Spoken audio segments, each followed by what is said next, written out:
할렐루야, 할렐루야.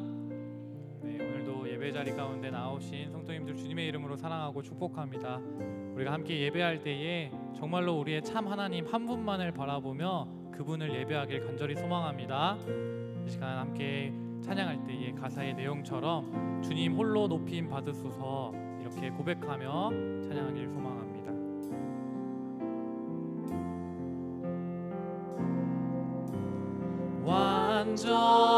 완전하신 나의 주, 그의 길로 날 인도하소서. 행하신 모든 일 주님의 영광 다 경배합니다. 다시 고백할까요? 완전하신 나의 주, 그의 길로 날 인도하소서. 행하신 모든 일 주님의 영광 다 경배합니다. 예배합니다. 찬양합니다. 주님만 날 다스리소서. 예배합니다. 찬양합니다. 주님 홀로 높임 받으소서. 이 시간 함께 가사를 기억하며 다시 한번 찬양합시다. 완전하신 나의 주, 그의 길로 날 인도하소서. 행하신 모든 일 주님의 영광 다 경배합니다. 예배합니다. 찬양합니다. 주님만 날 다스리소서. 예배합니다. 찬양합니다. 주님 홀로 높임 받으. 예배합니다. 찬양합니다. 주님만 날 다스리소서. 예배합니다. 찬양합니다. 주님 홀로 우리 마음을 다해 고백할까요? 예배합니다. 예배합니다. 찬양합니다. 찬양합니다. 주님만 날 다스리소서. 예배합니다. 찬양합니다. 주님 홀로. 우리 마지막으로 함께 고백합시다. 예배합니다. 예배합니다. 찬양합니다. 주님만 날 다스리소서. 예배합니다. 찬양합니다. 주님 홀로 높임 받으소서. 사랑하는 하나님, 너무나 감사합니다. 우리 가운데 함께 하셔서 우리의 예배를 받으시는 주님을 감사하며 찬양하길 소망합니다. 이 시간 우리와 함께 하실 때에 우리의 예배와 우리의 찬양을 홀로 영광 받으시고 주님께만 예배하는 시간 될 수 있도록 주님 우리의 마음과 생각을 붙잡아 주시옵소서. 사랑이신 예수 그리스도의 이름으로 기도합니다. 아멘. 우리 함께 마음을 모아 박수치며 함께 고백합시다. 슬픈 마음 있는 사람 예수 이름 믿으면 영원토록 변함없는 기쁜 마음 얻으리. 예수의 이름은 세상의 소망이요. 예수의 이름은 전국의 기쁨이 거룩하신 주의 이름 너의 방패 삼아라. 환난 시험 당할 때에 주께 기도드려라. 예수의 이름은 세상의 소망이요. 예수의 이름은 전국의 기쁨이 존귀하신 주의 이름. 존귀하신 주의 이름 우리 기쁨 되도다. 주의 품에 안길 때에 기뻐 찬송 부르는 예수의 이름은 세상의 소망이요. 예수의 이름은 전국의 기쁨. 4절로 고백합니다. 우리 갈 길 다간 후에 보좌 앞에 나아가 왕의 왕께 경배하며 멸류관을 드리리. 예수의 이름은 세상의 소망이요. 예수의 이름은 전국. 우리 3절과 4절로 다시 고백하겠습니다. 존귀하신 주의 이름 우리 기쁨 되도다. 주의 품에 안길 때에 기뻐 찬송 부르리. 예수의 이름은 세상의 소망이요. 예수의 이름은 전국의 기쁨이. 우리 갈 길 다간 후에 보좌 앞에 나아가 왕의 왕께 경배하며 멸류관을 드리. 예수의 이름은 세상의 소망이요. 예수의 이름은 전국의 기쁨. 예수의 이름은 세상의 소망이요. 예수의 이름은 전국의 기쁨이. 예수 열방의 소망. 예수 우리의 위로자. 주는 온 땅의 영원한 소망. 예수 어둠 속의 빛. 예수 변함없는 진리.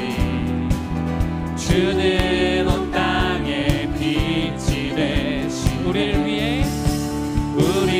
위에 죽으시고 다시 사신 생명.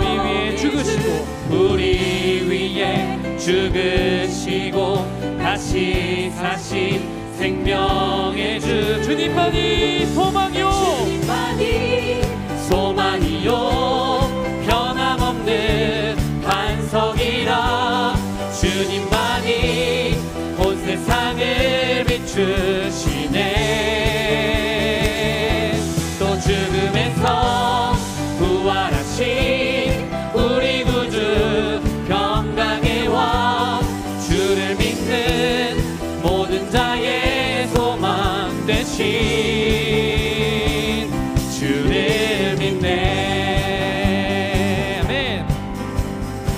다시 함께 고백할까요? 예수 열방의 소망, 예수 우리의 위로자. 주는 온 땅에 영원한 소망. 예수 어둠 속의 빛, 예수 변함없는 진리.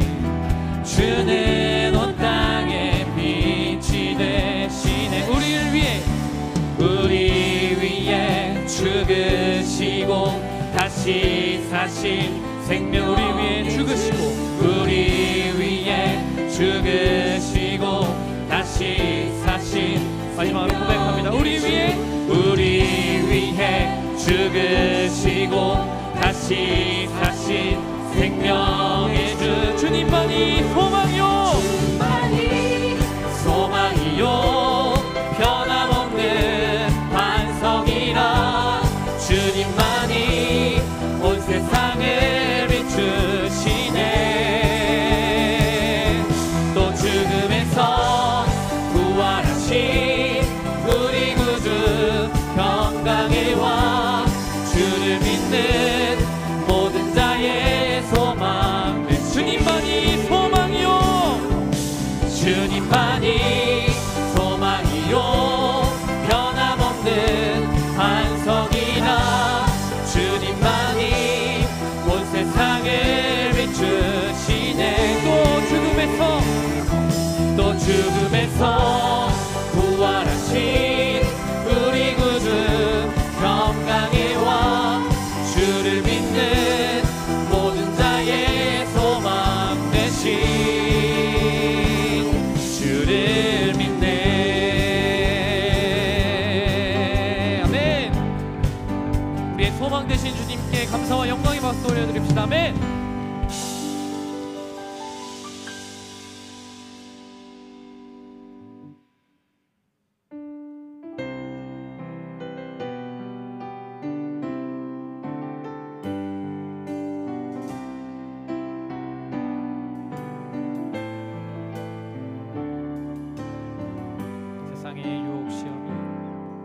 세상의 유혹 시험이 내게 몰려올 때에 나의 힘으론 그것들 모두 이길 수 없네.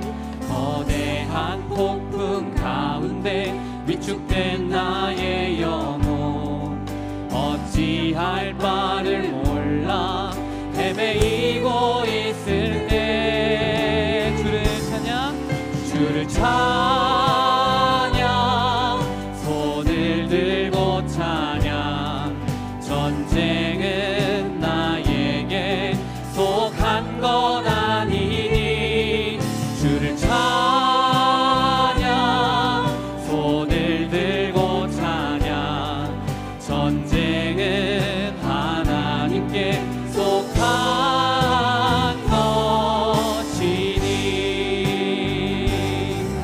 거짓과 속임수로 가득 찬 세상에서 어디로 갈지 몰라 너무 떨리고 있네.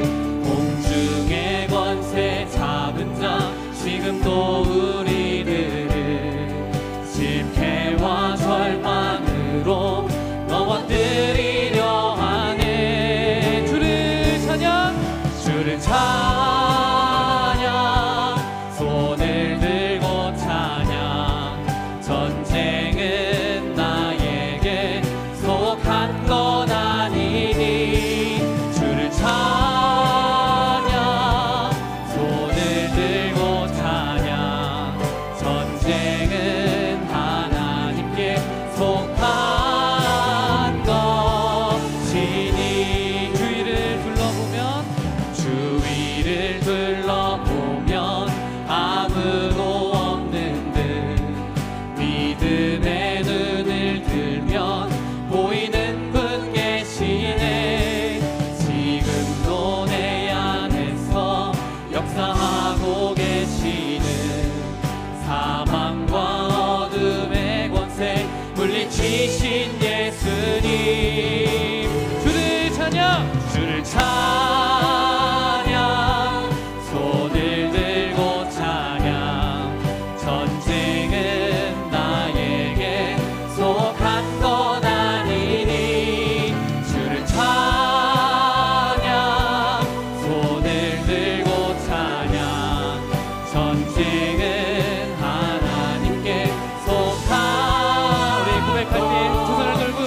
함께 찬양합니다. 주를 찬양, 주를 찬양,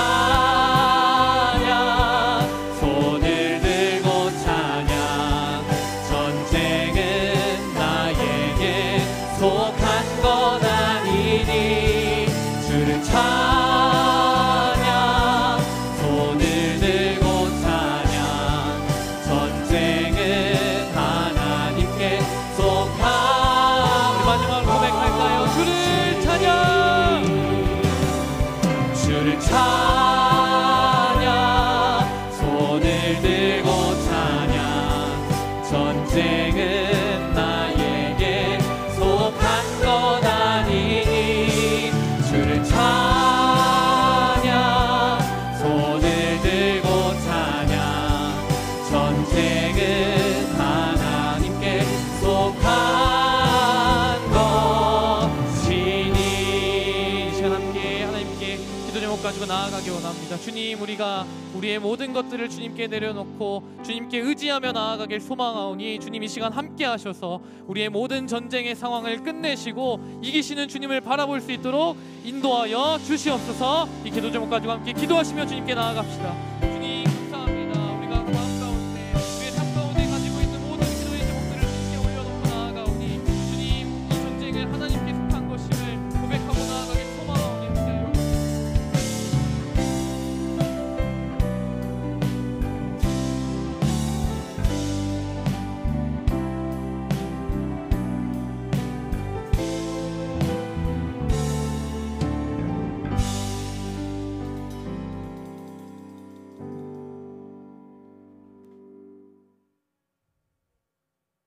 오늘도 오후 예배에 참석하여 함께 예배드리게 하심을 감사합니다. 세상 속에서 살아갈 때에 유혹에 흔들릴 때도 많고 육신의 편안함을 추구할 때도 많이 있습니다. 연약한 저희의 죄를 용서하여 주시고 같은 죄를 반복하지 않도록 저희를 붙들어 주시옵소서. 말씀을 전하여 주시는 김영원 강도사님과 예배 준비를 위해 수고하는 많은 손길들 기억하여 주셔서 은혜와 축복을 더하여 주시기를 기도합니다. 이 시간 말씀을 들을 때에 저희에게 깨닫는 지혜를 허락하여 주시고 세상에 나아가서 생활할 때에 들은 말씀을 기억하고 실천하며 살아갈 수 있도록 저희와 함께하여 주세요. 주님이 항상 저희와 함께 하시며 인도하여 주시고 저희의 모든 필요를 먼저 아시고 채워주실로 믿고 감사드리며 예수 그리스도의 이름으로 기도합니다. 아멘.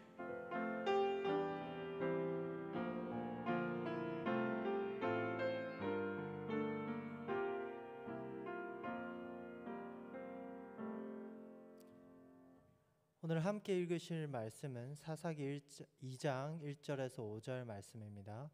구약 성경, 제가 가진 성경으로는 362페이지, 사사기 2장 1절에서 5절 말씀입니다. 제가 가진 성경으로는 구약 성경 362페이지입니다. 제가 한 절, 여러분 한 절, 마지막 절은 같이 읽겠습니다.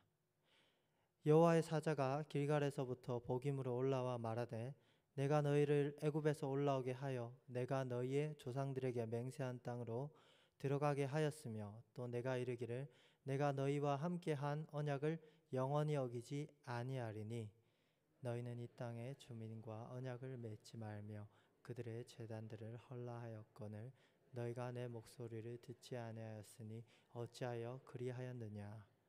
그러므로 내가 또 말하기를 내가 그들을 너희 앞에서 쫓아내지 아니하리니 그들이 너희 옆구리에 가시가 될 것이며 그들의 신들이 너희에게 올무가 되리라 하였노라. 여호와의 사자가 이스라엘 모든 자손에게 이 말씀을 이르매 백성이 소리를 높여 운지라. 같이 읽겠습니다. 그러므로 그것을 이름하여 복임이라 하고 그들이 거기서 여호와께 제사를 드렸더라. 아멘. 글로리아 중창단의 찬양이 있겠습니다.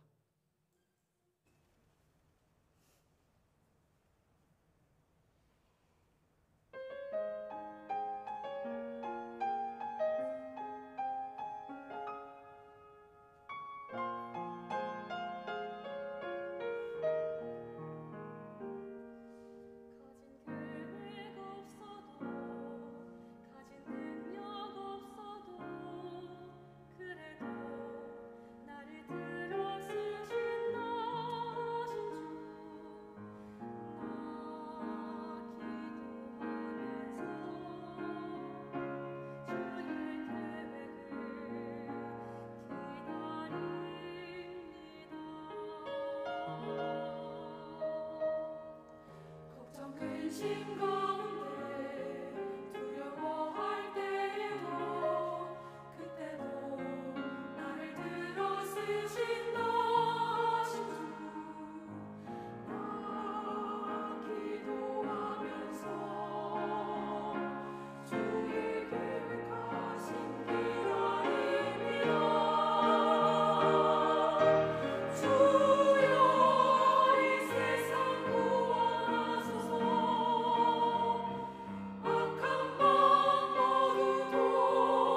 감사합니다.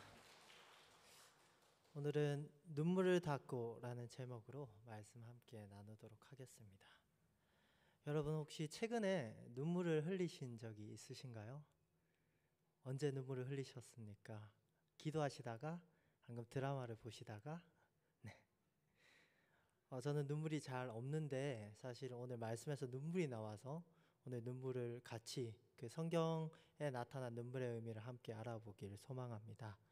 눈물은 책의 한 종류로 눈을 보호하고 청결을 유지하기 위해서 우리 각자 가진 눈물샘에서 분비되는 물질입니다. 모든 동물은 눈을 보호하기 위해 눈물을 흘리는데 사람은 신기하게도 감정의 변화에 따라 눈물을 흘리기도 합니다.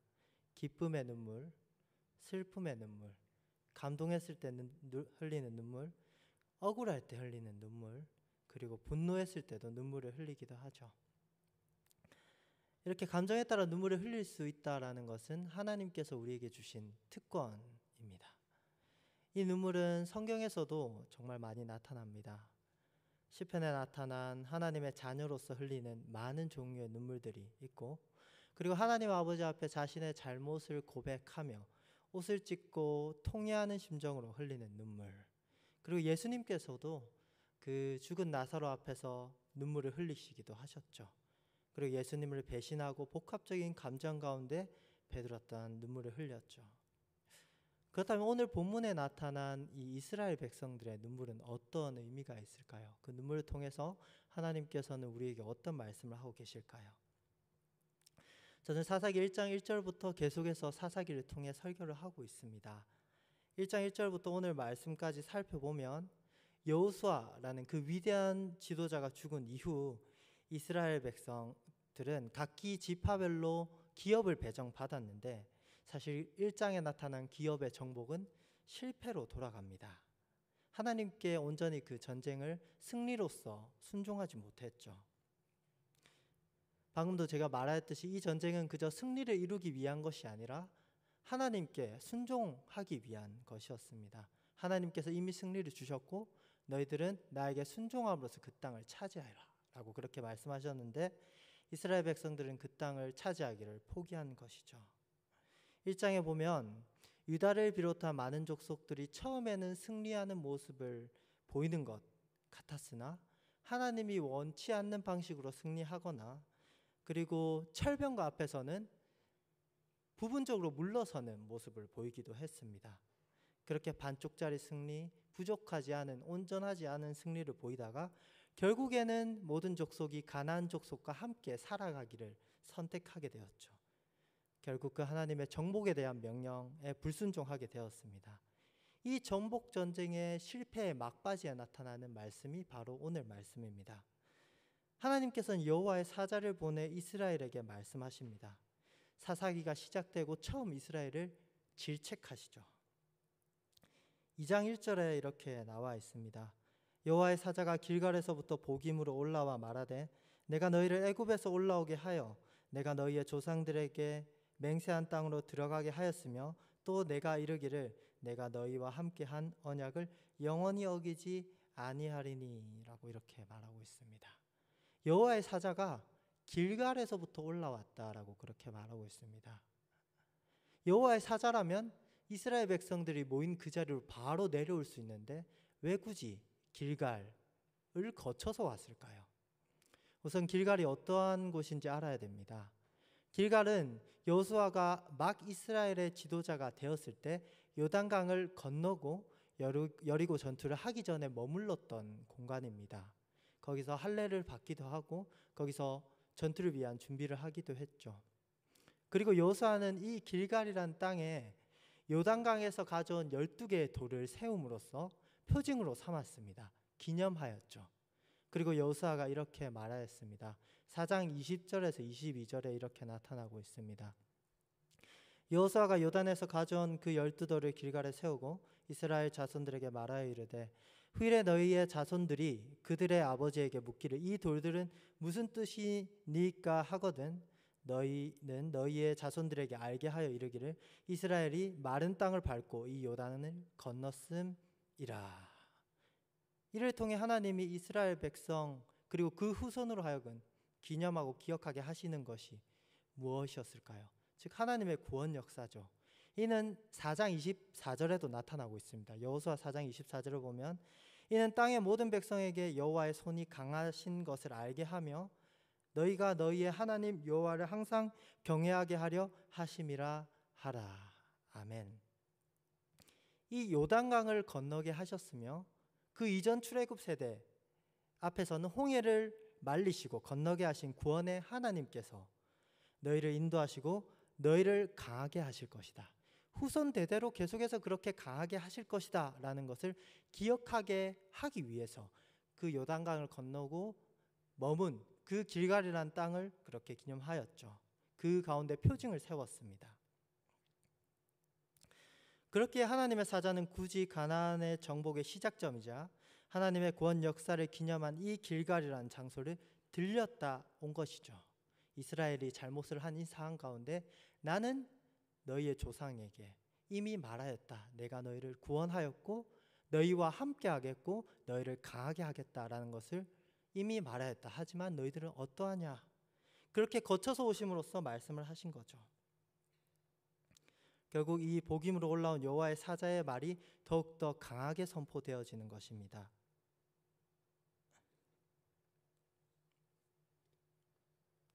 그리고 너희에게 가나안 땅을 준다는 언약을 한시도 잊지 않았고 나는 지금까지 영원히 지켰다라고 그렇게 하나님의 입장에 대해서 말씀하시죠.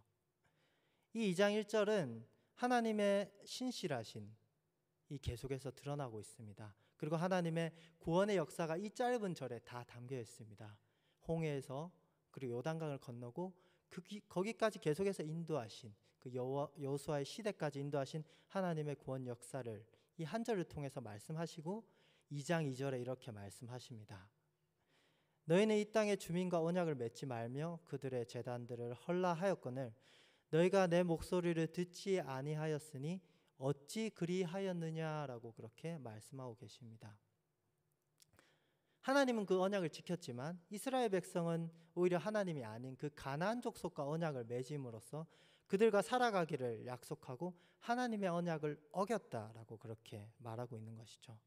그리고 제단도 헐지 않고 왜 하나님의 목소리를 듣지 않고 계속해서 불순종했느냐? 하나님께서는 물음으로써 질책하고 계십니다.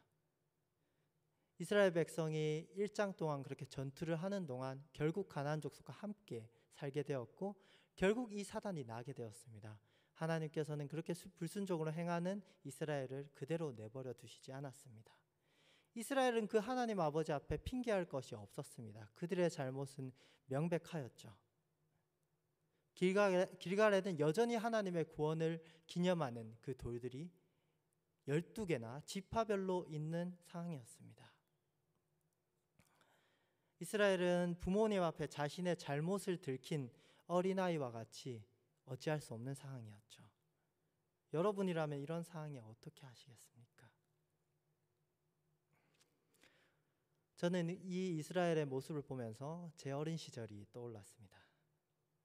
제가 어린 시절 여동생과 함께 작당을 하고 가족이 함께 그 저금하는 저금통을 털었던 적이 있습니다.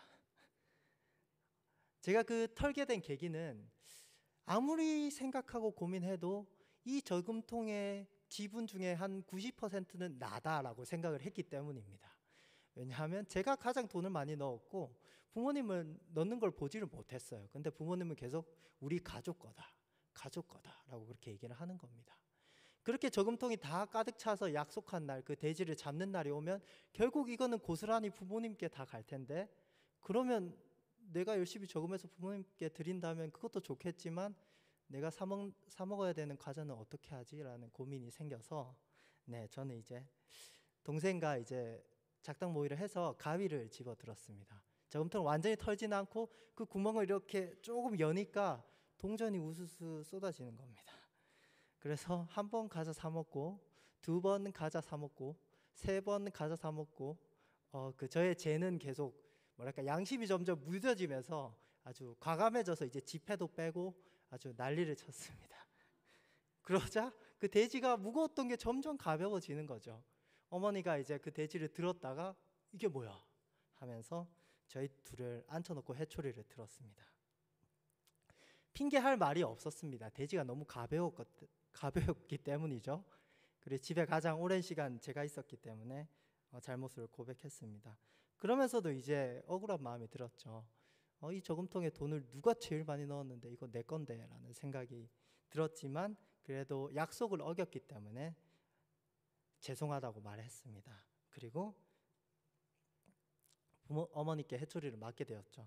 저는 그 회초리를 맞으면서 어머니가 진짜 나를 죽도록 패겠구나라는 생각보다는 나의 잘못을 바로잡고 다시 저금을 잘 할 수 있도록 도와주겠구나라는 생각을 했습니다. 겁먹고 눈물도 났지만 어머니께서 나를 사랑하신다라는 사실은 잊지 않았죠.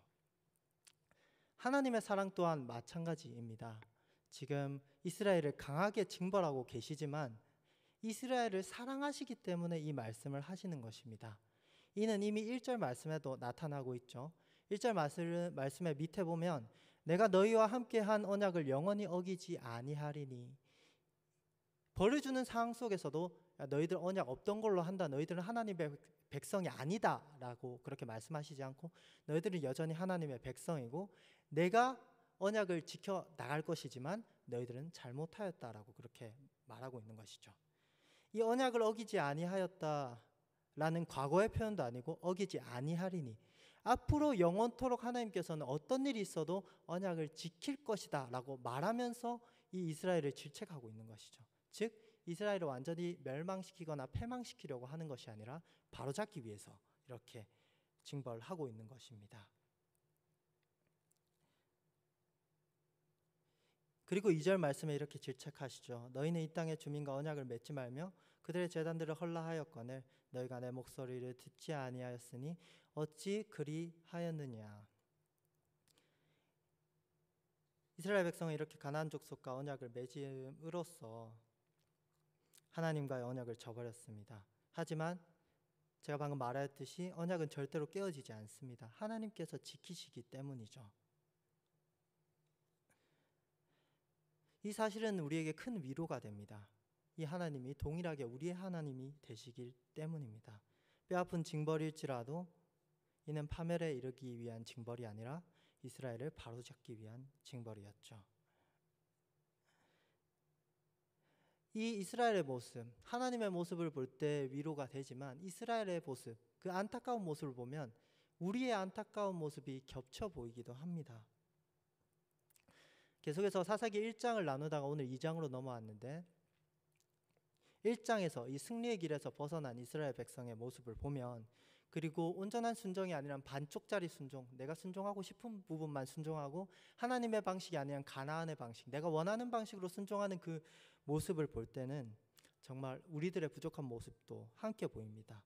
그리고 점점 변질되어져 가는 그 모습을 보면서 나도 어느샌가 변질되고 있는 것이 아닌가 걱정이 됩니다. 이처럼 죄의 영향은 너무나도 무섭습니다. 인간의 마음은 때로는 조금씩 죄악에 물들어서 어느샌가 자기 또 인지하지 못하는 상황에 죄악으로 나아갈 수도 있습니다. 한 번이 정말 무서운 것 같습니다. 한 번의 죄악, 한 번 흐트러지고 또 흐트러지면 순식간에 무너져 버릴 수 있는 게 바로 인간의 연약함입니다. 사사기 1장에 이스라엘은 한 번의 흐트러짐을 허용하고 그 후로 흐트러짐이 하나하나 더해가며 결국 불순종의 모습을 보였습니다. 저도 지금 홍제동으로 이사 와서 자취를 하고 있습니다. 그러면 제가 분리수거를 하겠죠. 쓰레기는 제가 다 치우고 분리수거를 하는데 그 분리수거를 장을 볼 때마다 이제 느끼는 감정이 있습니다. 분리수거를 잘 해서 거기에 가져다 놓으면 어느샌가 그 누군가가 와서 그 위에 쓰레기를 점점 쌓아가는 모습을 발견하게 됩니다. 한 명이 쌓으면 다른 사람이 더 쌓고, 그 분리수거장이 정돈되어 있다가 어느 순간 너무나도 더러워지는 모습을 보게 되었습니다. 이는 때론 골칫거리가 되기도 하죠. 우리의 마음 한켠에도 이렇게 죄악의 쓰레기가 쌓이는 곳이 있을 것입니다. 죄악이 쌓이고 그 죄악으로 인해서 거기에 또 죄악을 쌓고, 그게 자연스러워지면 어느새 되돌이킬 수 없을 만큼 죄악을 지을 때도 있는 것 같습니다. 그렇기 때문에 우리는 이에 대해서 항상 경계해야 됩니다. 저는 그렇게 분리수거장을 항상 보는데 어느 곳에 가서는 좀 신기한 분리수거장을 보게 되었습니다. 갑자기 제가 그 앞을 지나가자 쓰레기 무단 투기를 하지 맙시다 라는 목소리가 들려왔습니다. 기계음이었죠. 그쪽으로 오자 사람의 움직임을 감지하는 센서, 카메라, 그리고 스피커가 달린 간판이 서 있었습니다. 그리고 쓰레기 무단 투기에 대한 그런 처벌 문구가 쓰인 팻말이 함께 써 있었습니다. 제대로 분리수거하는 사람에게도 들려오는 이 문구, 갈 때마다 쓰레기 무단 투기를 하지 맙시다. 그 문구가 들려왔기 때문에 내가 만약 여기서 무단 투기를 하고자 한다면 이 말 때문에 양심에 찔려서 못하겠는데 라는 그런 생각을 하게 되었습니다. 그 앞을 지나는 모두에게 경각심을 주고 있었습니다. 유혹에 들 때 그 마음을 찌르는 가시와 같이 찌르는 것이죠. 여호수아의 죽음 이후 이리저리 흔들리며 불순종을 행하는 이스라엘에게는 하나님께서 이러한 가시를 주십니다. 3절 말씀을 제가 읽겠습니다. 그러므로 내가 또 말하기를 내가 그들을 너희 앞에서 쫓아내지 아니하리니 그들이 너희 옆구리에 가시가 될 것이며 그들의 신들이 너희에게 올무가 되리라 하였노라. 아멘. 이 가시는 이미 여호수아를 통해 말씀하신 경고의 말씀에 나타나 있었습니다. 여호수아 23장 12절에서 13절을 보면 이렇게 나와 있습니다. 너희가 만일 돌아서서 너희 중에 남아있는 이 민족들을 가까이 하여 더불어 혼인하며 서로 왕래하면 확실히 알라. 너희의 하나님 여호와께서 이 민족들을 너희 목전에서 다시는 쫓아내지 아니하시리니 그들이 너희에게 올무가 되며 덫이 되며 너희의 옆구리에 채찍이 되며 너희의 눈에 가시가 되어서 너희가 마침내 너희 하나님 여호와께서 너희에게 주시는 이 아름다운 땅에서 멸하리라 라고 그렇게 경고하였습니다. 사실 이 강한 경고는 이스라엘이 하나님의 언약을 성실히 지키지 않는 경우에 주어질 징벌의 약속이었습니다. 안타깝게도 이 또한 하나님의 말씀이기 때문에 이스라엘 백성이 실패하고 불순종하였기에 이 말씀이 성취되게 되었습니다. 이제 하나님은 가나안 족속을 쫓지 않으실 것입니다.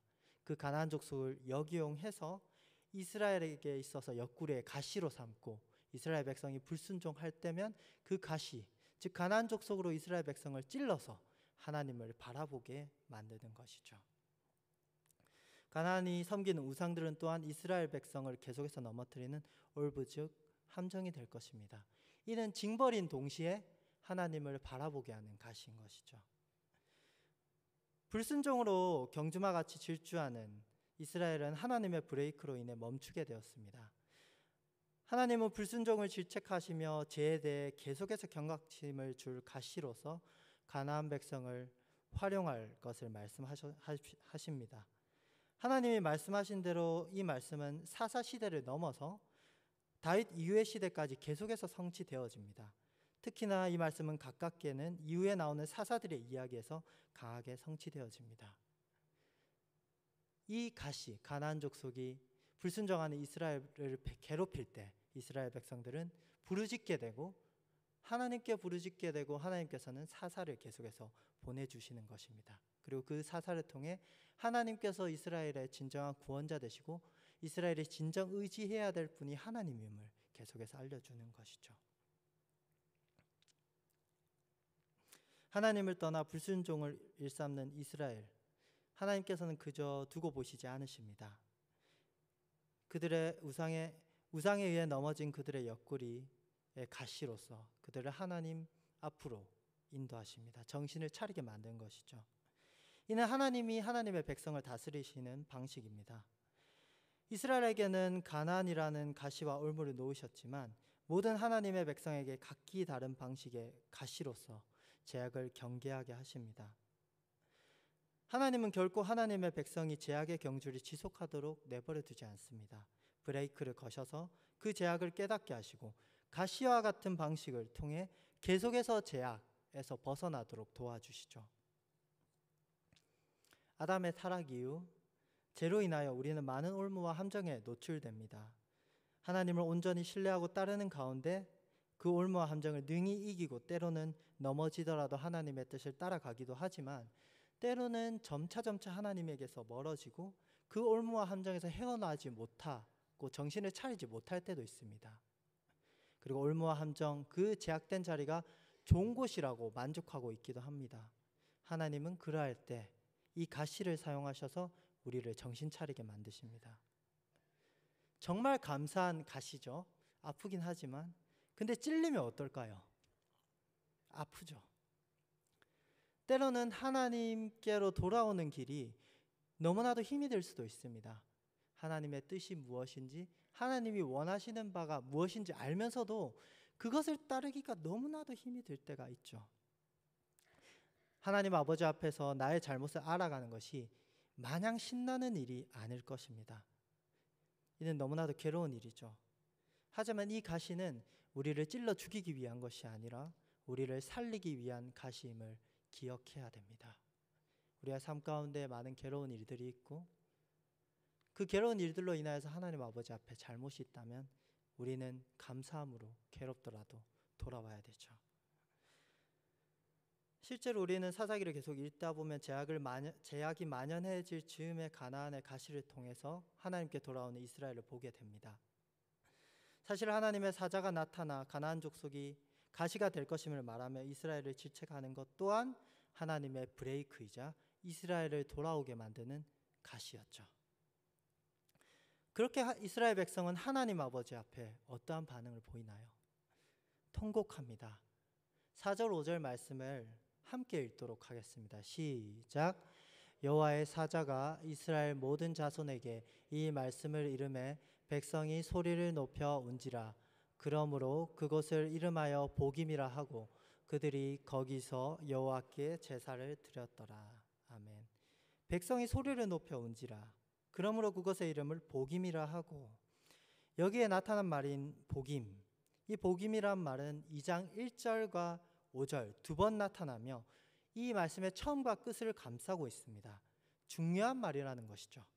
4절에 보면 운지라라고 쓰인 말과 원어상 같은 뿌리를 가지고 있습니다. 복임이라는 뜻은 우는 자들이라는 뜻입니다.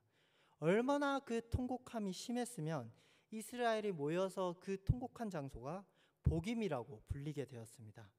원래 이 복임은 어디일까요? 복임은 학자들이 베델이라고 보고 있습니다.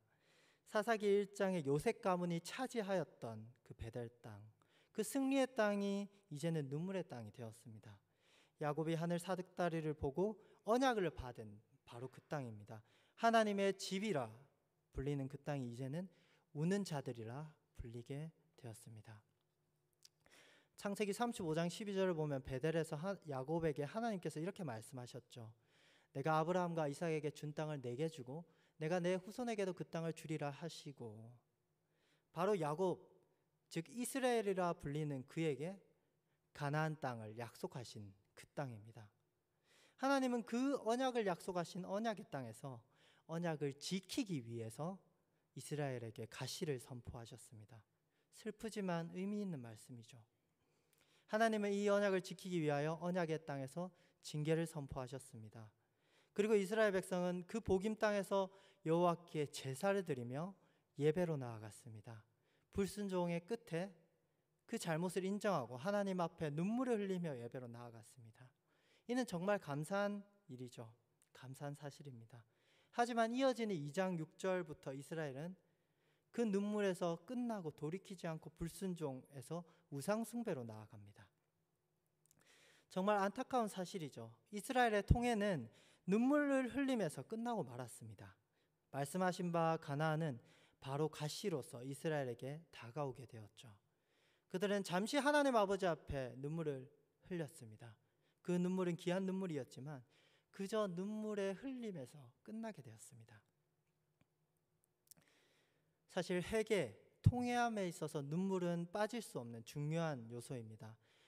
성경에 보면 옷을 찢고 회개하며 눈물로서 엎드리는 태도는 하나님께서 기뻐 받으시는 태도이죠. 하나님은 그렇기 때문에 하나님의 자녀의 눈물을 정말 귀하게 보십니다. 그렇기에 하나님 앞에 통회하며 눈물 흘리며 나아가는 것은 정말 중요한 일입니다. 하지만 그 눈물에서 끝나서는 안 됩니다. 제가 어릴 때 수련회를 갔던 기억이 있습니다. 수련회를 가면 중고등학교 때 수련회를 가면 하나님께서 부어주시는 은혜가 충만합니다. 죄를 깨닫고 하나님 앞에 그 잘못을 고백하며 눈물로써 나아갑니다. 그리고 많은 친구들이 함께 하나님 아버지 앞에 결단하죠.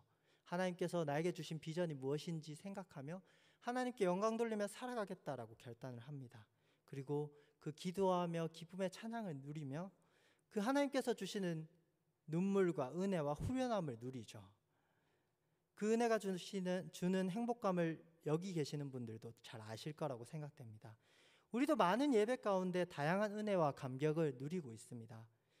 신기하게도 예배의 말씀 가운데 하나님이 잘못을 깨닫게 하시는데 그게 찔림이 되고 아픔이 되는 동시에 너무나도 눈물 나고 감격이 되고 하나님께 감사하게 됩니다. 하나님, 이 잘못에서 제가 돌이켜서 하나님을 바라보게 하심 너무나도 감사드립니다. 그렇게 모든 죄를 하나님 아버지 앞에 털어내고 나면 큰 후련함과 마음의 평안, 그리고 하나님과 가까워졌다라는 만족감이 우리 마음에 가득하죠. 근데 그 은혜를 누리는 것에서 더 나아가 하나님 앞에 돌이켰던 그 마음, 눈물 흘렸던 마음, 그 은혜를 받았던 마음, 그 감격을 계속해서 가져가는 것은 어떻습니까? 이는 우리에게 너무나도 힘든 문제죠. 말씀에 계속해서 순종하며 살아가기에 우리의 삶에 올무와 함정이 너무나도 많습니다. 많은 목사님들이 하신 말씀인데 주일 예배 은혜가 가장 많이 쏟아지는 곳이 어디냐라고 물으면 장난스럽게 교회 주차장이라고 얘기를 합니다. 우리 교회는 주차장이 되게 좋아서 그럴 일이 없지만 되게 주차 시설이 좋지 않은 곳들은 이제 은혜를 받고 주차장에서 차를 빼다가 티격태격하며 은혜를 다 떨어뜨린다라는 것이죠. 그렇다면 그 주차장을 잘 벗어나 은혜를 가지고 집으로 가면 어떻습니까? 사랑하는 가족, 남편, 아내, 그리고 자식들이 너무나도 사랑스럽지만 그날따라 은혜 받고 오면 이상한 말을 하기 시작합니다. 제 속을 썩이고 은혜를 떨어뜨리고 싶게끔 저를 그리고 여러분들을 유혹하죠. 그렇게 가정에서 시험을 잘 이겨내고 내가 하나님을 봐서 참는다 하면서 그 은혜를 붙들고 직장으로 나아가면 어떻습니까? 믿게 그지없는 상사는 변화하지 않고 그대로 있습니다. 눈치 없는 동료는 계속 눈치 없는 행동을 하고 답답하게 그지없는 후배들은 여전히 답답합니다. 세상의 많은 요소들이 우리로 하여금 교회에서 하나님의 뜻대로 살기로 한 눈물의 결단, 은혜의 결단을 잊게 만듭니다. 청년 시절에 제가 청년 리더를 할 때 한 누님이 그렇게 고백했던 말이 있습니다. 직장에서 어려움을 토로했죠. 직장에서 답답한 후배를 보고 있으면 속에 천불이 난다라고 그렇게 이야기를 했습니다. 그래서 그 분노의 주중 월화수목금을 분노로서 보내고 주일에 오면 항상 회개를 하고 결단을 합니다. 내가 후임들에게 잘해야지 라고 이제 월요일 날 가면 그 결단이 산산이 부서지며 또 열불을 내고 있는 자신을 보면서 너무나도 그리스도인으로서 직장에서 살아가는 것이 힘들다, 그렇게 같은 잘못을 하는 나의 모습이 너무나도 힘들다라는 그런 고백을 하였습니다. 그때는 웃으면서 그렇게 얘기를 했지만 실상 너무나도 그분에게는 심각한 문제였던 것이죠. 그렇기 때문에 하나님께서는 때로는 가시라는 방식을 사용해서라도 은혜를 잊고 죄악에 익숙해져 가는 우리를 찔러 정신 차리게 만드십니다. 때로는 우리에게 또 이러한 가시가 필요합니다. 우리는 복임 땅에서 울며 나아갔던 이스라엘 백성과 같이 우는 것에서 끝나서는 안 됩니다. 더 나아가서 날마다 우리를 눈물 짓게 하였던 그 불순종의 길에서 벗어나고 또 벗어나도록 애써야 됩니다. 하나님께서 주시는 말씀의 은혜를 듣고 누리는 것에서 끝나서는 안 됩니다. 그 은혜를 받은 대로 하루하루 계속해서 살아내야 됩니다. 그 은혜를 가지고 직장으로, 가정으로, 그 은혜를 가지고 나의 삶의 자리로 들고 가야 되는 것입니다. 예배 가운데 리딩 지저스 가운데 말씀 가운데 나의 잘못을 깨닫는 은혜를 누렸다면 그 눈물, 그 후련함, 그 깨달음은 곧 은혜의 시작입니다. 그게 끝이 아닙니다. 예배를 드렸다고 끝나는 것이 아니라 그 은혜가 곧 계속해서 받을 은혜의 시작입니다. 그 은혜를 들고 가서 삶의 자리에서 그 은혜를 잘 지켜낸다면 하나님께서 주시는 바 은혜는 더욱더 풍성해질 것입니다. 그렇기 때문에 예배 가운데 말씀을 붙들었다면, 눈물을 흘렸다면, 그 은혜를 누렸다면 그 은혜를 가슴속에 새기고 주먹을 쥐고 담대하게 세상 가운데 승리하기 위한 전투 준비를 해야 되는 것이죠. 그리고 하나님 아버지 앞에 기도해야 됩니다. 오늘 말씀을 통해 하나님, 제가 때론 정신 차리지 못하고 나의 은혜를 손에서 놓아버리거나 흩어버린다면 가시로 찔러서 다시 은혜를 저에게 주시옵소서. 제가 다시 하나님을 돌아보게 하여 주시옵소서.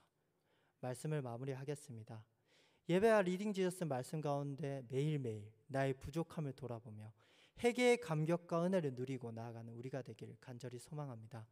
회개의 감격과 은혜, 그 쏟아지는 눈물에만 만족하지 않고 돌이킨 대로 살아가기를 작정하길 간절히 소망합니다. 세상의 유혹들, 시험들, 나를 넘어뜨리는 그 많은 것들 앞에 하나님 때문에 참는 우리 모두가 되길 간절히 소망합니다. 이를 위해서 하나님께서는 때로는 가시라는 방식을 사용하실 것입니다. 그 사실을 너무 어렵게만 받아들이지 않고 힘들 때나 그 가시의 찔림을 받았을 때 하나님께 감사하고 하나님께서 나에게 새롭게 부어질 그 은혜를 기대하며 나아가는 우리가 되길 간절히 소망합니다. 그러기 위해서 용기 있게 때로는 나를 찔러 주시옵소서, 그렇게 구하는 저와 우리 모두가 되길 간절히 소망합니다. 항상 흐트러지는 우리의 삶 가운데 성령의 동행하심으로 도우시고 이끌어 주실 것을 믿으며 함께 세상의 유혹 시험이 찬양하며 나아가겠습니다.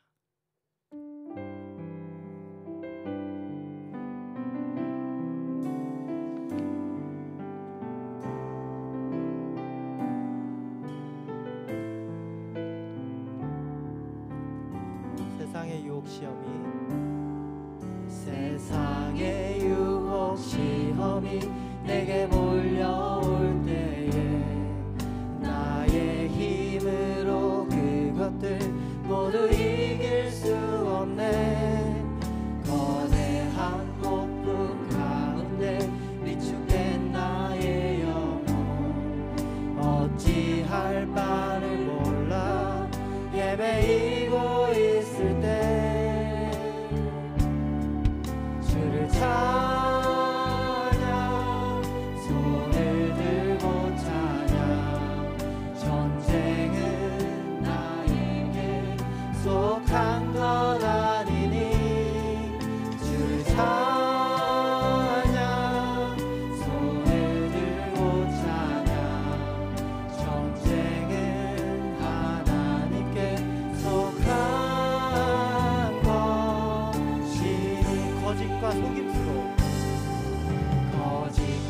속임수로 가득 찬 세상에서 어디로 갈지 몰라 머뭇거리고 있네. 공중의 권세 잡은 자 지금도 우리들을 실패와 절망으로 넘어뜨리려 하네.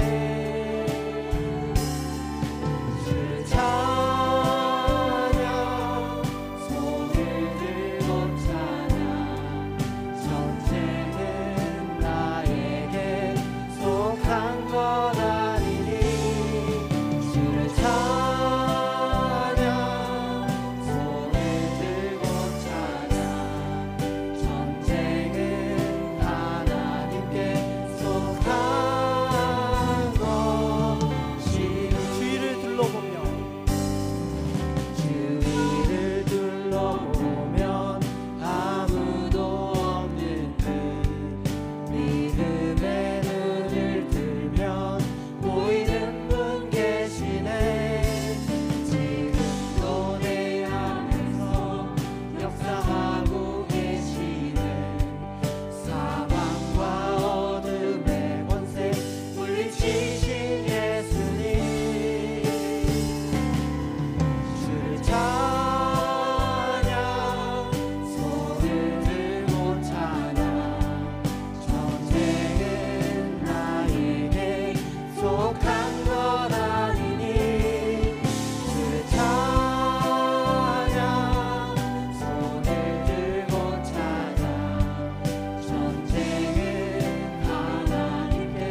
말씀을 생각하며 한 가지 기도 제목으로 기도하며 나아가길 소망합니다.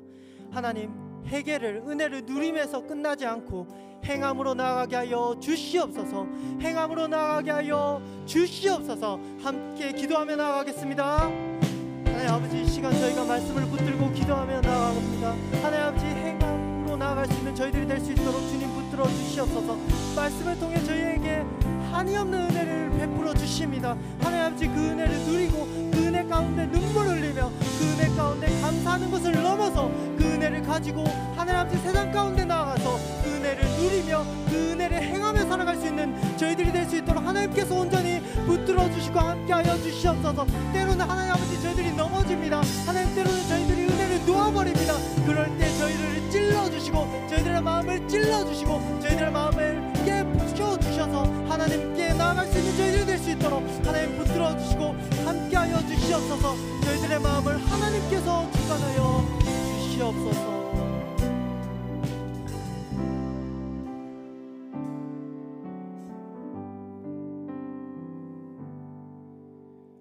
이제는 죽기까지 우리를 사랑하신 예수 그리스도의 은혜와 이 땅 가운데 독생자를 보내신 하나님의 크신 사랑하심과 영원토록 우리와 함께 하시는 성령님의 동행하심이 이 시간 하나님께 받은 은혜를 가지고 세상으로 나아가기 소망하는 주의 모든 권속들의 머리 가운데 지금부터 영원토록 함께 있을지어다.